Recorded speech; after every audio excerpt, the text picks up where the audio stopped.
मेलघाट पेसा क्षेत्र के स्थानीय अनुसूचित जनजाति के डीएड बीएड पात्र अभ्यर्थियों ने अमरावती के जिला परिषद कार्यालय के सामने श्रृंखलाबद्ध अनशन शुरू किया है। रिक्त संविदा शिक्षक पदों पर स्थानीय अभ्यर्थियों की तत्काल भर्ती की मुख्य मांग को लेकर यह आंदोलन शुरू किया गया है। राज्य सरकार ने भले ही संविदा शिक्षक पदों पर स्थानीय अभ्यर्थियों को प्राथमिकता देने का आदेश दिया है, लेकिन अभी तक इस आदेश का पालन नहीं होने से ये अभ्यर्थी अनशन पर हैं।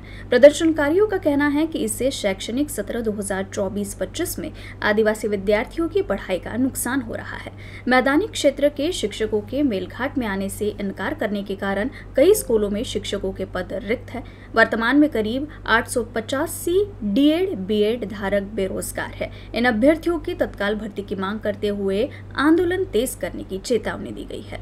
समितीद्वारे साखळी उपोषणाला सुरुवात झालेली आहे आणि साखळी उपोषण यासाठी आम्ही करत आहोत कारण की पेसा अंतर्गत अनुसूचित जमातीच्या लाभार्थ्यांना स्थानिक प्रशासनाने तिथं लाभ द्यावा।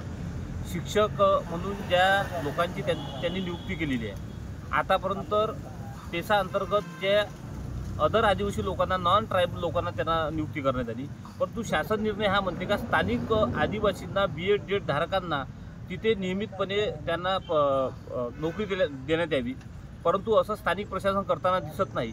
आता महाराष्ट्र शासनाने GR काढला का स्थानिक जे बीएड डीएड धारक जे विद्यार्थी आहे त्यांना शिक्षक पदभरतीमध्ये समाविष्ट करण्यास कंत्राटी पद्धतीने लावण्यात यावे, परंतु गेल्या काही दिवसापासून जिल्हा कार्यकारी अधिकारी ज्या मॅडम आहेत CO मॅडम त्या अजिबात त्या पत्रकाला लक्ष देत नाही।